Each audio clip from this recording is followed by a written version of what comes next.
Were there meetings where you guys had meetings, young men, and to discuss succession plan in UDP? So there have been discussions. Like I said, I don't want to discuss about party leader, but there have been discussions among the young leaders. Young leaders. Wow, among the elected ones, right? The elected young leaders. Look, we want to win in 2026. And let me tell you, amongst all the young leaders, most of the young leaders, none of them believe the party leader can win in 2026. All of them. 1,000 people will come out and say, let me tell you the fact. That is the fact. Okay. So we to admit, that is their assessment. No, we disrespecting party leader. We just want to win as a party. We win with tarangam. Yeah. Because mo leader bi, mo the person we revere, mo papa ñun.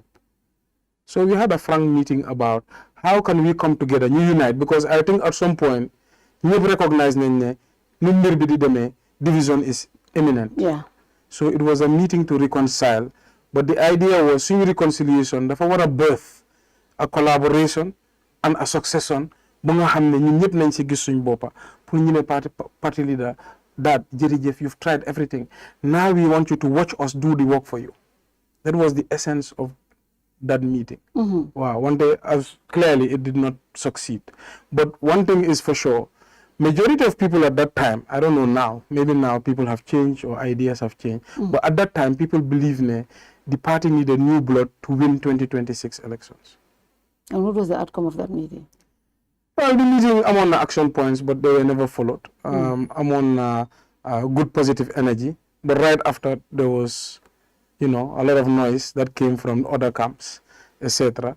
And so by Sahel, even the last meeting where, the mayor of Birkama came and attacked me directly, I was so upset because I felt all of these things we were trying to resolve it. Mota Magina, Bumagini, Madef that post, I'm reaching my limits. Yeah. The end is near. The end is near, yeah. But Pabi called me, and out of respect for him, I said, you're right. Let me just calm down, etc. Mota Manila, this division was going to happen anyway because things have reached a level. Bunga hamne. There was no discussions being had between Nini Pudafle and Bena. But it's a journey that has taught me a lot. It has taught me a lot about people. It has taught me a lot about politics. It also has reminded me, so you say man madugo politics, real bata. Duguma politics, put topa benanit. Duguma politics, put topa party. Dama dugo politics, put defar suma rew, ak liggéey suma rew. Party platform la of beliefs, concepts, values that one can subscribe to. Ngane man platform bi la belief, mo muna change rew mi. Political leaders are people that you respect and you revere out of principle, but you should never worship. So I believe I am at a point in time now, I will gather like-minded Gambians who believe in politics in Gambia that I want to change.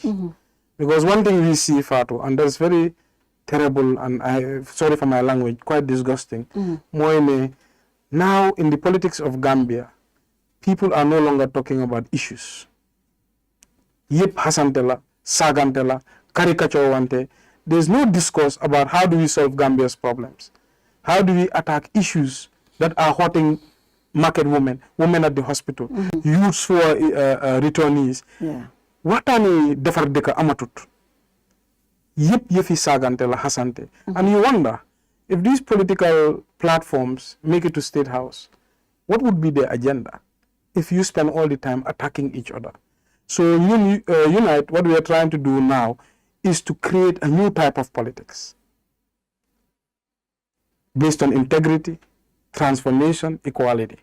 Integrity, more in pride, being proud of being a politician. The what dega, the deflunga hamne moy yon. The dignity in the field of politics, because we feel that there's not much dignity there anymore. Transformation is we feel that there's a lot of repeated systems going on in politics that is not really taking the country nowhere. Political parties are largely structured the same. The way they practice politics is the same. So when we govern, it would be the same systems being used. So we want to be bold, innovative, dynamic in how we bring political messages to the masses. Last is equality. And I have always tried to rebrand the politics, especially of UDP, is to try to move away from politics. People identify you as belonging to a tribe or belonging to a region, trying to segregate Gambians. I think I've had many successes in UDP, and I think, frankly, there's been a conscious effort within them to try to change this. But all parties have this problem, not just UDP, where they're being identified by a certain tribe. So, in the building blocks of Unite, we are trying to make that from the beginning, Liduneka issue. Wow. So, we are really trying to attack the politics of Gambia in a positive way by changing it into something that can have meaningful impact if ever we make it into government, and we will, inshallah. Inshallah. Unite. But before we go to Unite, you keep saying we women a member. And there's a lot of Sister Lolo UDP, Yegmen resigned as the National Organizing Secretary. But we never saw where you said you resigned as a member of the United Democratic Party. You are an official, elected official of the party. Why didn't you make your resignation public? So I think there's a confusion. Some people believe they should resign as a member of the party. Yeah. I think it's a matter of language. And I think you resign from a position because you're appointed to a position. I believe you leave a party because you join a party. I have left the UDP. And I think every single member knows that in their heart. One day, these are just political attacks, trying to use terms, etc. Mandama joined UDP. I have left UDP. I was appointed as an organizing secretary via a congress. I resigned as an organizing secretary. So I think it's just a matter of terminology, etc. But I have left the UDP. There's no ambiguity about that.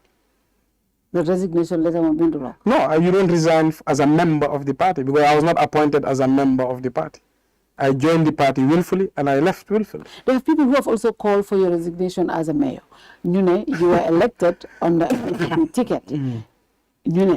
So all sabopo baha gongane KMC sa base.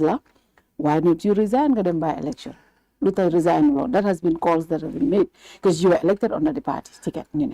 Well, I was elected under the party ticket, but through a coalition. GDC openly coalition with me. GAP openly coalition with me. GFA openly coalition with me. NUP openly coalition with me. And I believe if I didn't have those coalitions, I would not have won. And that's why I went for those coalitions. It was a strategic decision. But nevertheless, I think these are just arguments for the real conversation. Number two, I'm not looking to be mayor again. Mota manela doylu dafa ba man buma neka mayor dama doylu salary mayor titalut ma there's nothing material that mayor can give me because I'm satisfied without being mayor. Man buma dem the election, I announced that this is my second and final term.